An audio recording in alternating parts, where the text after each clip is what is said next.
Hey, on today's episode, we're going to interview a physical therapist who bought a six-figure gym and adding it to his growing private practice. This is Dave Kittle, Dave Kittle Show, owner of Concierge Pain Relief Home Physical Therapy in New York City and the CEO of the Fieldmaker Group.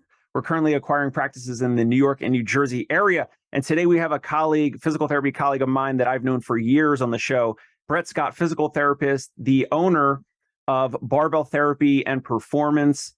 You can check them out, barbelltherapyandperformance.com, as well as the owner of Architect Fitness, architectfitness.com. We're going to get into all of that and more. But first, Brett, what's going on? Welcome on.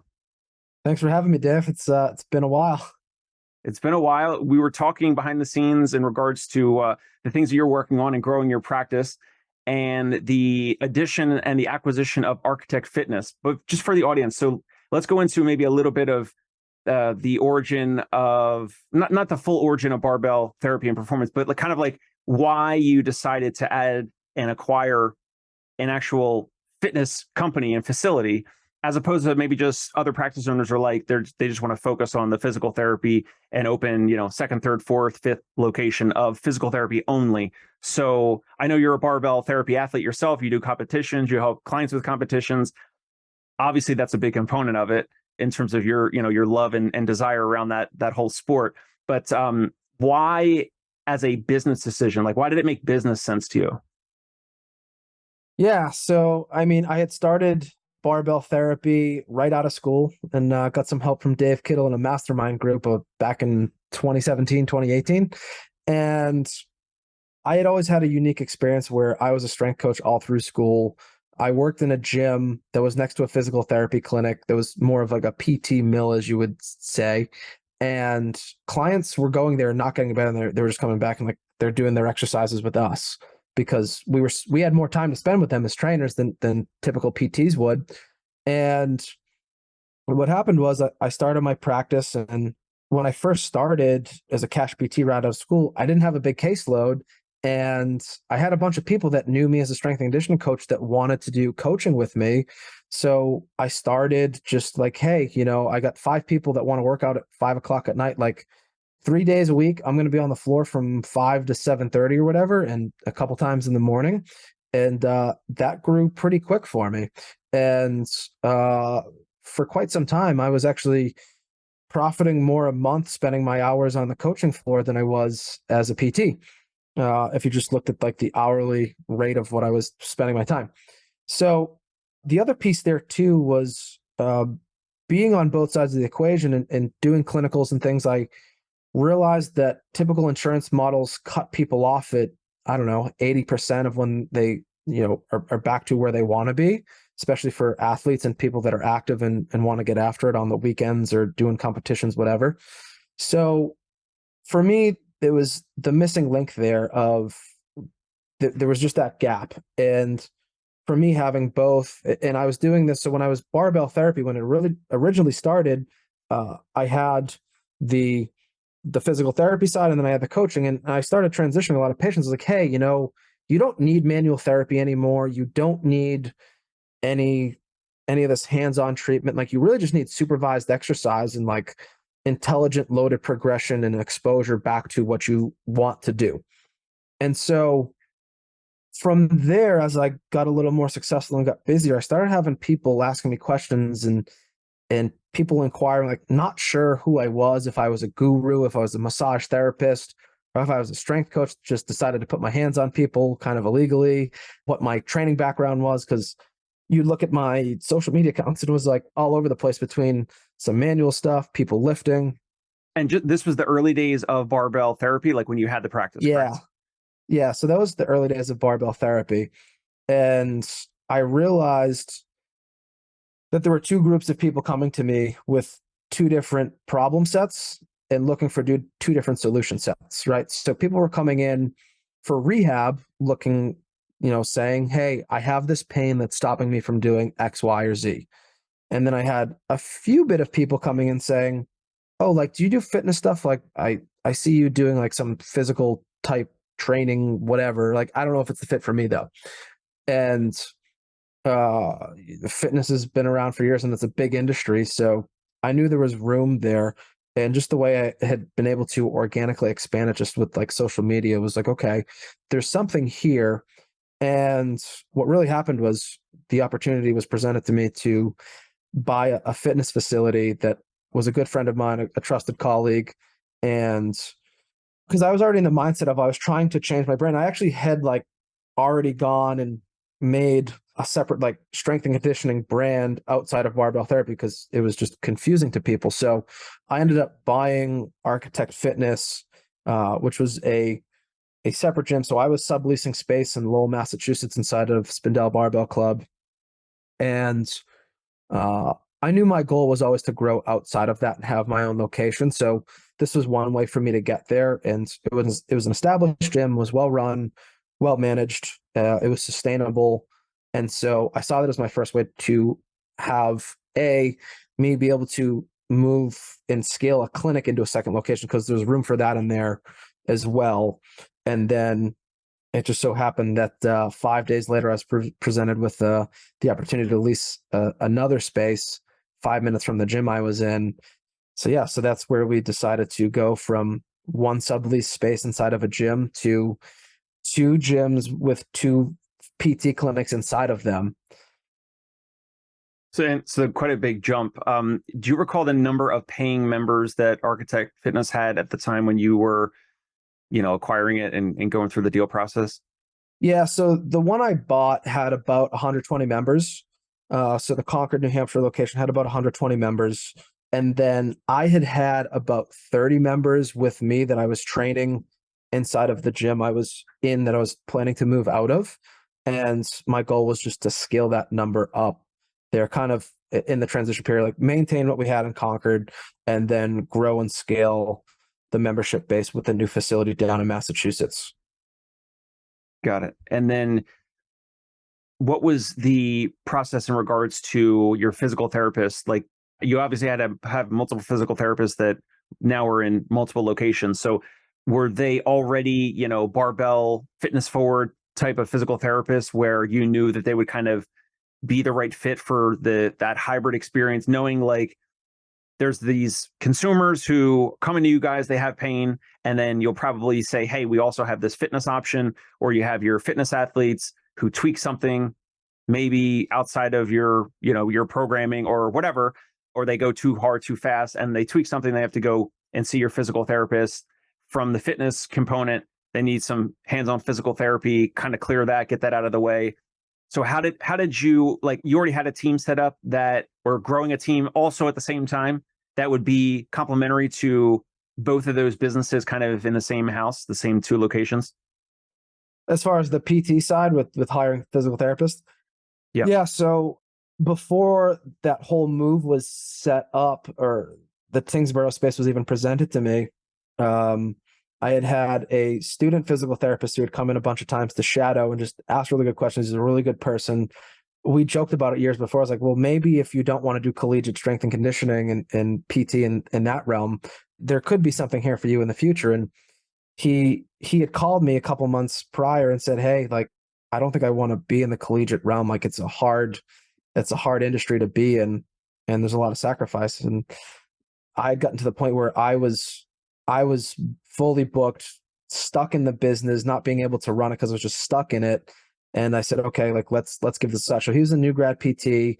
He had his CSCS. He had a great experience. He went to the same college and DPT program that I did at UMass Lowell.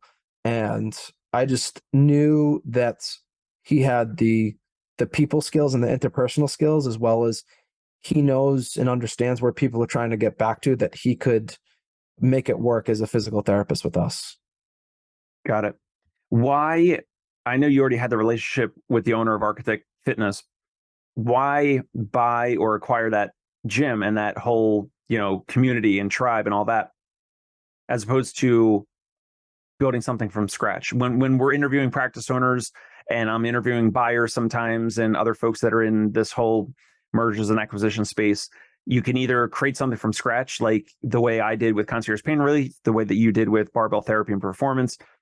And it certainly would take more time and maybe less dollars out of pocket. So it's like time or money, really. about buying Yeah. something versus creating something from scratch. So why, like, did you ever consider just ramping up and opening up your own fitness facility, maybe a different, like Scott Fitness or, something like that, that was totally different? Like, how did you wrap your head around buying something already in existence where there's some risk? There's some risk, like, members could cancel. They don't know you necessarily. They don't know how great you and your team are. So why buy it versus go and create something from scratch on your own? So this is a good question, actually, and it's a kind of a funny story. So I had actually started another brand. It was called Triad Training Systems, and I was starting to get that off the ground. And so the gym owner, Tony, so that I bought the gym from, of Architect, I had done my first weightlifting meet in his gym, which is now my gym. But I did my first weightlifting meet there. It was my first experience really in like a strength training gym like this. And I was like, this place is so cool. I'd love to own and be part of something like this someday. And he had put up some really cool videos that he did, like production wise, on his website, of just like an intro of like, this is what Architect Fitness is. And I reached out to him, I was like, hey, who did your videos? They came out really good. And he's like, hey, I'm a videographer on the side. Like, this is what I originally went to school for. So I did this myself. I was like, oh, could you come do this? So he came down to do it and shoot some promo stuff for me on both the training and the PT side. And he had been talking to me, like, we were just setting up in the morning. And he was like, yeah, he's had a heart condition, 4 heart surgeries.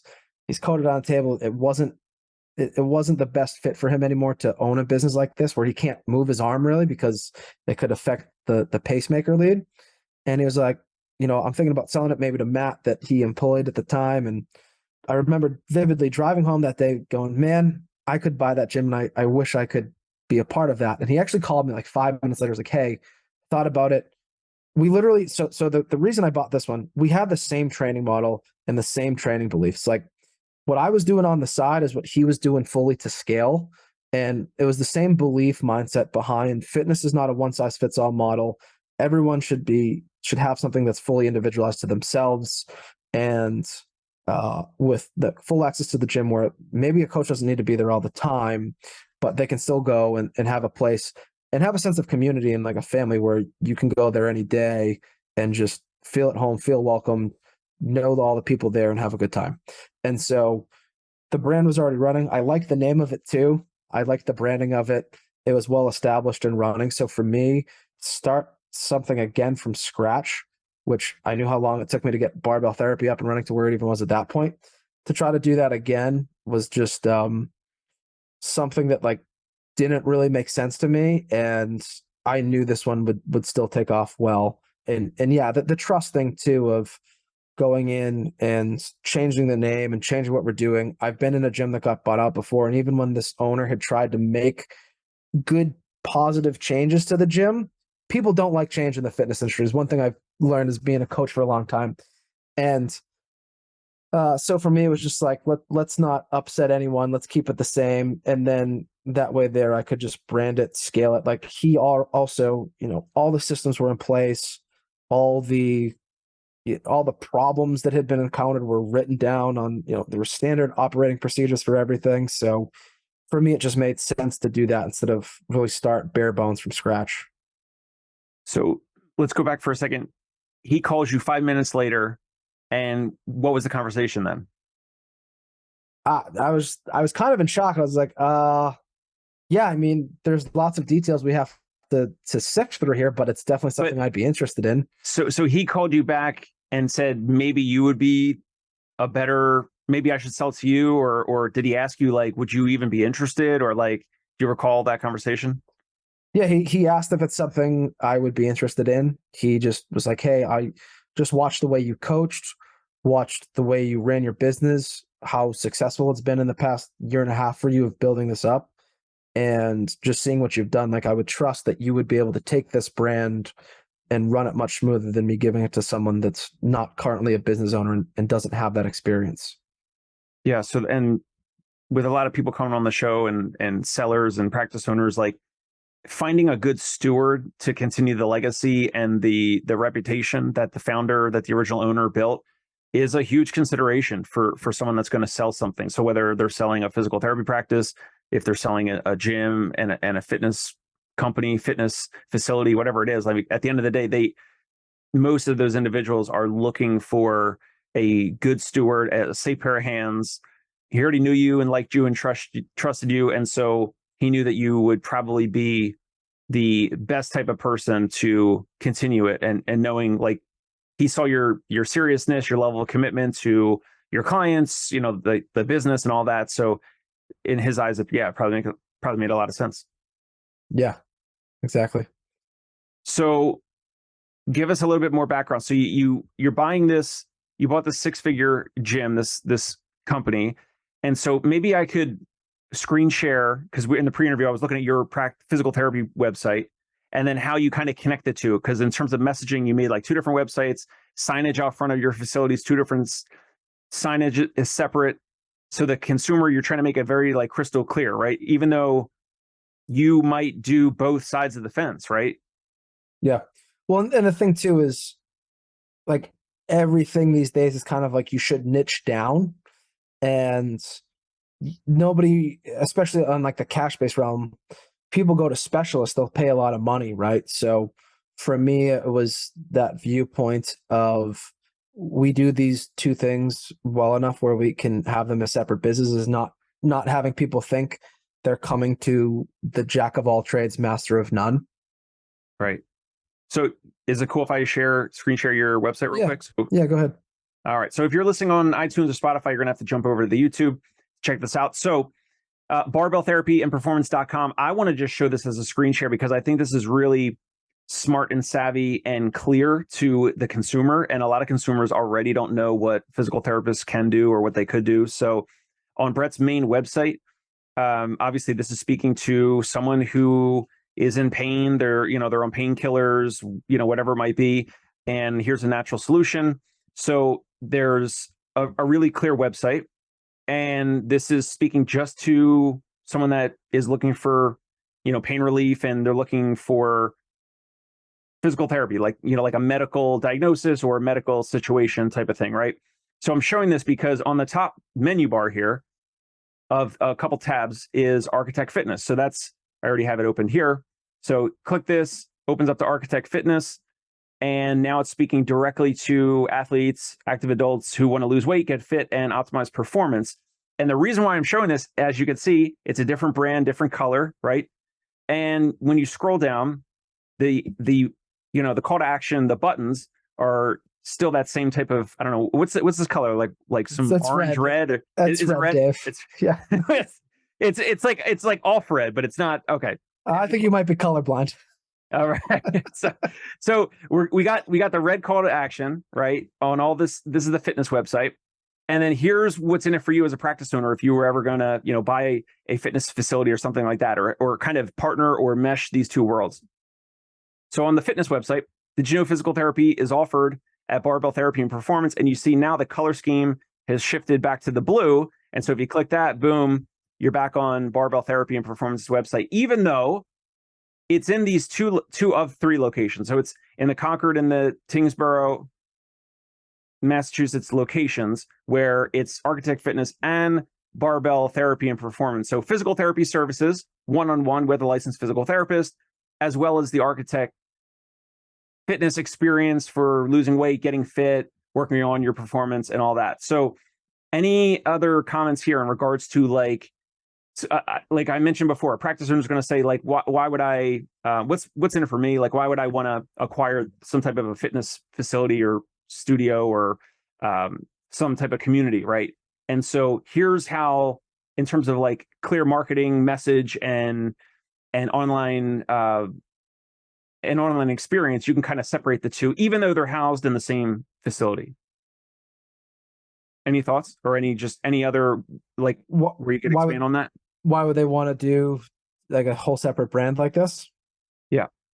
Yeah. So like I said before, the whole specialty thing of people want specialists and they want to go to the people that do this. So it's like, it was just something for me that was more able to scale independently, and it is a separate solution. So I've seen a lot of practices that have tried to do the wellness program, and I'm in a couple different mastermind groups now, and everyone's got problems in their PT business, and then they're trying to do this wellness thing on the side to make some extra money, but the nuts and bolts of it aren't always there. It's not well advertised. It can confuse people on the front end.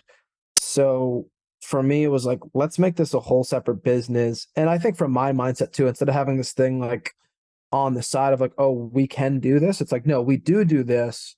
And it's a business I take very seriously because, for one, I have employees, I have to put food on their table now too and make sure we're doing all the right things. But it's also a business I believe in. There's a huge missing piece to that. So we're probably one of the only gyms where you can come in, get screened by a physical therapist, because in our gyms and our clinics, they're in the same place. So you could walk out of the door having done manual therapy and treatment with a patient to let's bring them on the floor, get them experience on the training floor with the other clientele, with the coaching staff, and have this really streamlined approach where that person can get exactly what they need and we can get them back to where they want to go. And see the different specialists now, like once they're done with the rehab side, they can see the strength and conditioning specialist that can get them back to where they want to go. And they can always communicate with us and we'll be involved in that process as well. So there's that. And then, yeah, just the scalability of it's a whole nother piece to entrepreneurship. And it's just another challenge I love to take on where I can build this up. And it's something that doesn't need as much of my day-to-day time. I have an operations manager that can run a lot of this stuff. There's not as much from like the legal standpoint of keeping up with licenses and everything else. And then, the barrier to entry on the employment side is a little bit easier as well. So there's a lot of facets to it that just made sense for me. Yeah, makes a lot of sense. Of your physical therapy patients that are not Architect Fitness members, so they're coming to you guys first time meeting them, and they're physical therapy patients, what percentage of those physical therapy patients get, most are going to get better, if not all, and then what percentage would you say approximately then sign up for some paid Architect Fitness membership or some type of Architect Fitness service or membership? That number is something we haven't really well tracked, but I would say probably 30 to 40%. And that number is growing. So one thing we definitely changed in our sales process now is that we kind of set it as an expectation from the beginning of this is what your road to success looks like. And this is just part of that process. So it's like you have phase 1, phase 2, phase 3, phase 4 is you're going to be a training member here, and kind of just setting that expectation instead of what we were doing before is like, hey, actually, you know what? We're pretty much done PT, but now I think you would be a good fit for this. It changes their mindset shift. And even though it's like a lower price point, it's less expensive. It's not something we hit them with up front. Where if we've learned, like you set that expectation from the beginning, it's a much easier sell on the back end. Well, like you said, the fact that they're coming out of a treatment room from manual therapy with you or one of your physical therapists, they're stepping onto your floor with all your equipment.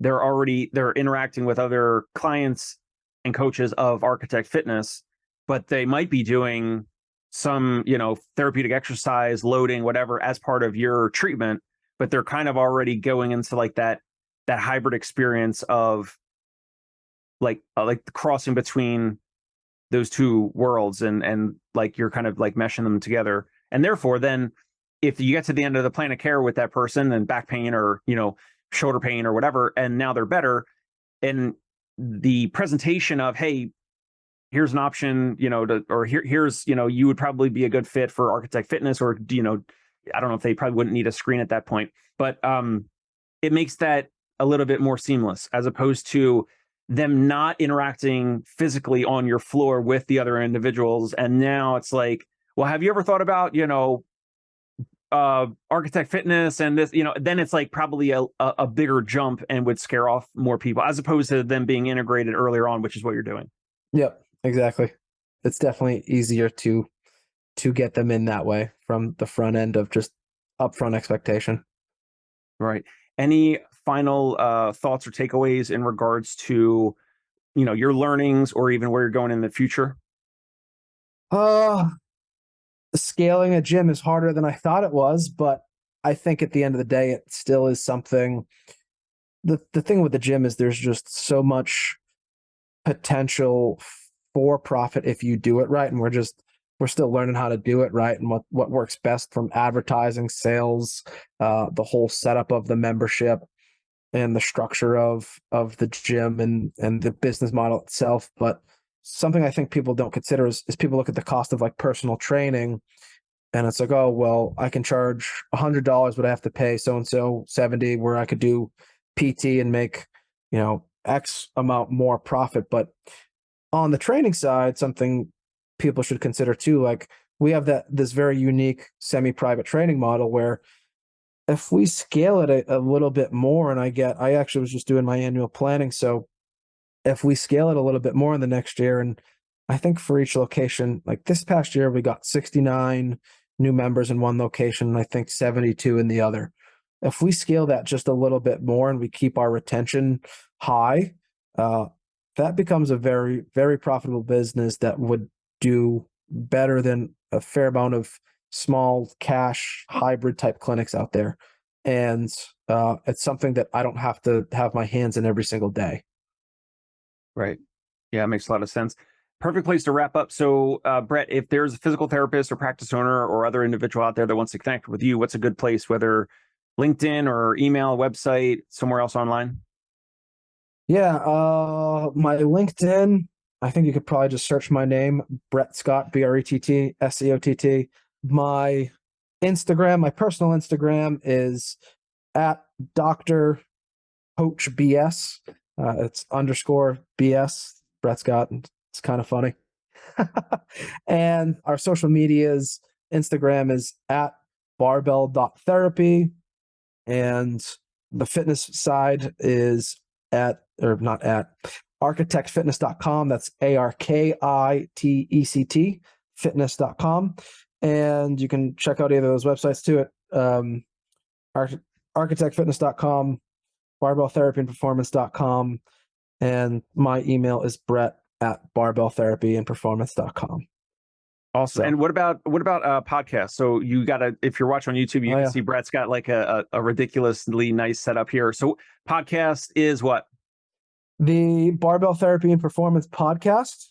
So we got a couple cool guests on there. We talk about training, optimization, human performance, recovery, rehab stuff, training, anything to do with getting people better and moving better, stronger, and faster, really. That's awesome. So you guys go check that out. That's it now for the Dave Kittle Show. If you find this valuable and helpful, send this link of this episode, the YouTube link, the iTunes, the Spotify link, send this link, text it or email it to one colleague, one friend that you met at a conference, that you met at one of these masterminds somewhere online or in physical therapy school or undergrad, whatever. Send it to one individual that's entrepreneurial, business-minded like you, and we'll catch you next time on the Dave Kittle Show. Thank you. Hey, it's Dave Kittle. Are you a healthcare business owner or physical therapy practice owner who is looking to figure out your succession plan or exit strategy? We might be able to help. And in fact, we may be interested in acquiring your practice. If you're interested, you can reach out to me. Shoot me an email at dave@conciergepainrelief.com. That's DAVE@CONCIERGE painrelief.com, or you can call me at any time, 646-781-8884.